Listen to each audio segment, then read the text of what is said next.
اور جو میری نصیحت سے منہ پھیرے گا اس کی زندگی تنگ ہو جائے گی، اور قیامت کو ہم اسے اندھا کر کے اٹھائیں گے۔ وہ کہے گا کہ میرے پروردگار، تو نے مجھے اندھا کر کے کیوں اٹھایا؟ میں تو دیکھتا بھالتا تھا۔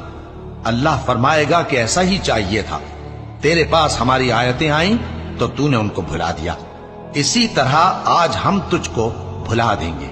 اور جو شخص حد سے نکل جائے اور اپنے پروردگار کی آیتوں پر ایمان نہ لائے، ہم اس کو ایسا ہی بدلہ دیتے ہیں، اور آخرت کا عذاب بہت سخت اور ہمیشہ باقی رہنے والا ہے۔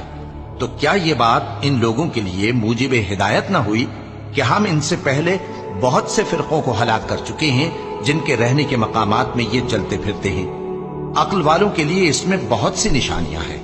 اور اگر ایک بار تمہارے پروردگار کی طرف سے پہلے صادر اور جزائے اعمال کے لیے ایک میعاد مقرر نہ ہو چکی ہوتی تو نزول عذاب لازم ہو جاتا۔